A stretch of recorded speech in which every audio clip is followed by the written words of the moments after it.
पैसों का माया जाल आज का नहीं है, ये शुरू से पैसों और हमारा संबंध सेम ही है। दोस्तों, अगर हम ये सोच रहे हैं कि हमारे पास ढेर सारे पैसे हो जाएं या हम बहुत सारा पैसा बचा ले तो फिर दुनिया हमारी मुट्ठी में हो जाएगी, तो ऐसा नहीं है। जैसे जैसे हम पैसा कमाने का, पैसा बचाने का सोचते हैं ना, साथ के साथ महंगाई भी हमारा पीछा नहीं छोड़ती है।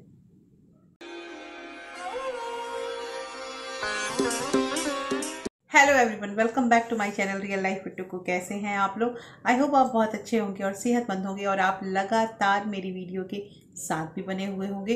दोस्तों, आज की वीडियो में हम बात करेंगे कि आखिर क्या ऐसे रीजन है कि हमारे पास पैसे नहीं टिक रहे हैं, और ये जो पैसे नहीं टिक रहे हैं इसके मैंने कई आपको उपाय बताए हैं कि हम ऐसा करें, हम कुछ ऐसे कदम उठा सकते हैं जिससे हमारे पास पैसे टिकेंगे। लेकिन कुछ अभी भी ऐसी जरूरी चीजें हैं जिसकी जानकारी हमें होनी ही चाहिए।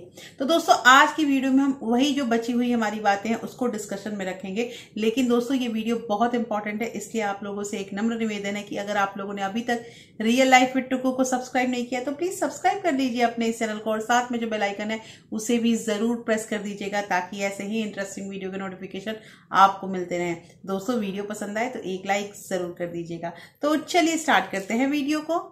हम सोचते हैं कि पैसा जो है वो हमारे पास मतलब आएगा, पैसा खर्च हो जाएगा। देखिए, बहुत लोगों की सोच ये भी होती है ना कि पैसा आता ही है खर्च होने के लिए, और पैसा अगर है तो हमें खर्च करना ही है। लेकिन पता है एक चीज कि अभी जो हमने अपने वर्तमान में जो छोटे छोटे स्टेप उठाए हैं ना, ये छोटे छोटे स्टेप हमें आगे जाके बताएंगे कि हमने क्या अच्छा किया, क्या बुरा किया। देखिए दोस्तों, जैसे कहा जाता है ना कि अगर कोई मतलब स्टार्टिंग में ही 1 दिन या 2 दिन जंक फूड खाएगा तो उसे कुछ नहीं होता है, लेकिन धीरे धीरे अगर वो जंक फूड रोज खाने लगता है तो धीरे धीरे उसका शरीर, उसका हेल्थ खराब होने लगता है। सिमिलरली यही चीज हमारे पैसों के साथ भी होता है। अगर हमने सोचा ना कि आज हम 150 रुपए या 500 रुपए खर्च कर देते हैं, कोई बात नहीं, हम कमा ही रहे हैं, अगले दिन दूसरे दिन ऐसे करते करते करेंगे ना तो एक टाइम ऐसा हो जाएगा कि हमारे पास पैसे नहीं रहेंगे। मैं ये एग्जाम्पल इसलिए अपने आप को दे रही हूं क्योंकि मैं यहाँ पे ये बताना चाहती हूँ कि ये पैसे जो बचाने का जो हमारा सिलसिला होता है ना, ये 1 दिन का या 1 साल का नहीं होता है।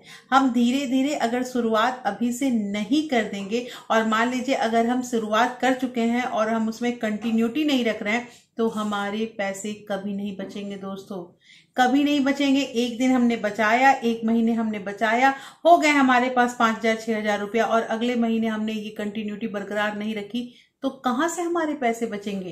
देखिए, कहना मुझे इस पे ये चीज है कि मेरे पास कुछ कमेंट आया था और उस कमेंट में ये चीज कहा जा रहा था कि दीदी आपने सेविंग चैलेंज जितने बताए हमने पैसे बचाए हैं, लेकिन ऐसा होता है ना कि हम सेविंग चैलेंज में पैसे बचा लेते हैं, हम पैसे जमा कर लेते हैं, लेकिन अगली ही बार क्या होता है, कुछ दिनों के बाद ऐसा कुछ हमारे सामने आ जाता है या हमारी खुद की इच्छा ऐसी हो जाती है कि हमारा वो बचाया हुआ पैसा एक क्षण में, 1 दिन में खर्च हो जाता है, और अफसोस तब होता है जब हमारे पर्स खाली हो जाते हैं। तो यहाँ पे मुझे यही चीज कहना है कि जब आप अपने आप को कंट्रोल कर रहे हैं तो अपनी ऊपर इतनी क्षमता रखिए कि ये जो आपका कंट्रोल करने का, नियंत्रण करने का जो तरीका है ये बरकरार रहे। दोस्तों, ऐसा नहीं है कि आज बचाया और कल खा लिया, इसके लिए बचा नहीं रहे, बचा रहे हम लॉन्ग टर्म के लिए। तो उसके लिए अपनी नीयत जो है वो भी हमें पैसे के प्रति साफ रखनी ही पड़ेगी। दोस्तों, पैसों का सम्मान करना ही पड़ेगा। देखिए, जैसे घर में हम किसी का इज्जत करते हैं, किसी का सम्मान करते हैं, जो हमारे घर में कोई गेस्ट आता है तो आप देखे होंगे कि वो जो गेस्ट होता है वो बहुत खुश होता है और वो हमेशा आने के लिए भी सोचता है कि उनके घर गए थे। या हम लोग के साथ भी यही चीज होता है कि हम अगर किसी के घर जाते हैं और हमारा अगर इज्जत होता है तो हम सोचते हैं कि चलो उन्होंने हमें इतना रिस्पेक्ट दिया तो हम नेक्स्ट टाइम भी जाएंगे। सिमिलरली पैसों के साथ भी अपना बिहेव जो है वो हमें अच्छा रखना ही पड़ेगा। अगर हम पैसों की इज्जत करेंगे, पैसे को ध्यान से खर्च करेंगे या पैसों का रख रखाव सही ढंग से करेंगे तो वो पैसा हमारे पास जरूर टिकेगा। दूसरी चीज यहाँ पे ये आती है दोस्तों की सबसे बड़ी समस्या जो है ना, वो क्रेडिट कार्ड है। ये क्रेडिट कार्ड के बारे में मैं आपको इसलिए बता रही हूँ क्योंकि बहुत सारे वीडियो आपने देखे होंगे जिसमें क्रेडिट कार्ड के बारे में बहुत अच्छी अच्छी बातें बताई जाती है। क्रेडिट कार्ड से हमें ये फायदा है, क्रेडिट कार्ड से, क्रेडिट स्कोर से ये चीज होती है। बात सब सही है, लेकिन आपको पता है क्रेडिट कार्ड हमें एक जो झूठा दिलासा होता है वो देता है क्रेडिट कार्ड के रहने से हमें ये पता लगता है ना कि हम बहुत पैसे वाले हैं, हम हर एक चीज सोच सकते हैं। और अगर हम कहीं भी कुछ परचेज करने के लिए या कुछ भी करने के लिए जाते हैं, किसी रेस्टोरेंट में जाते हैं, तो हमें ये नहीं सोचना पड़ता है ना कि ये इतने पैसे लग रहे हैं तो हमारे पास मतलब पैसे कहाँ से आएंगे, क्यों, हमारे पास क्रेडिट कार्ड है। तो मुझे ऐसा लगता है ना कि क्रेडिट कार्ड जो होता है ना, ये सबसे बड़ा मतलब धोखे का चीज जो है वो है हम मिडिल क्लास फैमिली के लिए। और इस क्रेडिट कार्ड की वजह से हमें तब तो नहीं पता चलता है जब हम खर्च करते हैं, उसमें बहुत अच्छा लगता है, अरे कोई नहीं हमने तो ये चीज कर लिया। लेकिन पता है बुरा किस दिन लगता है, जिस दिन बिल जनरेट होता है और जब हमारे पास पैसे आते हैं, तो अक्सर घरों में ये तनाव होता है कि आखिर पैसे कहाँ कहाँ खर्च किए जो क्रेडिट कार्ड का इतना बड़ा बिल बन गया। और उसके बाद हिसाब किताब होना शुरू होता है। और इवन दो दोस्तों कुछ ऐसे भी जरूरी खर्चे होते हैं जहां पे 300-400 रुपये भी अगर एक्स्ट्रा खर्च हो जाता है ना, तो वो भी उस क्रेडिट कार्ड के लिए जोड़ना पड़ता है। तो सोचिए कि ये जो हम छोटे छोटे जो पैसे खर्च करते हैं क्रेडिट कार्ड के थ्रू, उस समय तो पता नहीं चलता है, लेकिन जब बिल पेमेंट करना होता है तब तो पता चलता है ना। क्यों? क्योंकि उसमें दर्द इसलिए होता है ना कि हमारे पॉकेट से पैसे जा रहे हैं, और जब हमने पैसे खर्च किए तब लगा ही नहीं। क्यों नहीं लगा? रीजन यही है कि क्रेडिट कार्ड के प्रति हमारा उतना जो लगाव है ना, वो हमारे लिए अच्छा नहीं है। इसलिए मुझे ये चीज कहना है कि थोड़ा सा क्रेडिट कार्ड का जो यूज है ना, वो 1 महीने के लिए अगर कंट्रोल करके अपने आप को देखते हैं, तो उसके बाद अपने आप को परखिए कि क्या वाकई आपके पिछले महीने के जैसे पैसे खर्च हुए हैं या आपने कुछ कंट्रोल किया है। अंत में मुझे यही कहना है कि अगर हम अपने बारे में सोचते हैं, जैसे कि हम ये सोचते हैं कि हमें ये काम करना है, हमें पैसे कमाने हैं, हमारे पास बहुत सारे पैसे हो जाएं, तो दूसरों के बारे में सोचना, या तो दूसरों के बारे में हम अच्छा सोचें या फिर सोचे ही नहीं। मेरा तो यही मतलब कहना है। जैसे बहुत लोग हैं ना कि ऐसा सोचते हैं कि मेरे पास पैसे हो जाएं, हम पैसे रख लें, लेकिन दूसरों को पैसा मिले तो हमें बुरा लग जाता है। नहीं, ये चीज करना सही नहीं होगा।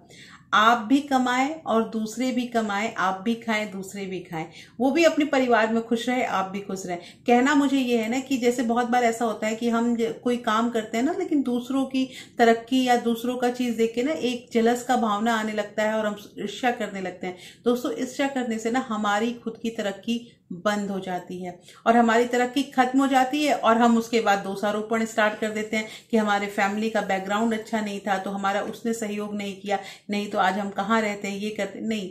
अपने दम पर काम करने की आदत डाल लीजिए कि आप क्या कर सकते हैं, क्या नहीं कर सकते हैं। दूसरों पे दोषारोपण करने का जो ये कंप्लेनिंग करने का तरीका होता है ना कि हमने मतलब दूसरे के ऊपर अगर हम ब्लेम गेम खेल लेंगे, ब्लेम कर देंगे और हम बच जाएंगे, कितने दिनों तक आप बचेंगे और कितने दिनों तक आप अपने पैसे कमाने के जो रास्ते हैं उसमें आप खुद ही रोड़ा बनिएगा।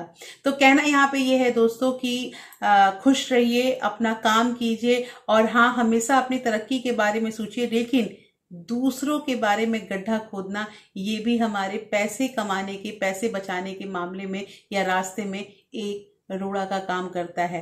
तो दोस्तों, कैसी लगी आज की वीडियो मुझे जरूर बताइएगा। होपफुली ये वीडियो आपको अच्छी लगी होगी। अच्छी लगी है तो प्लीज इसे लाइक, शेयर, सब्सक्राइब जरूर कर दीजिएगा, और आप अपने फ्रेंड को भी इस वीडियो को ज्यादा से ज्यादा शेयर कर सकते हैं। फिर मैं मिलती हूँ आपसे ऐसे ही एक इंटरेस्टिंग वीडियो के साथ। तब तक अपना प्यार और सपोर्ट ऐसे ही बरकरार रखिएगा। Thank you, thanks for watching.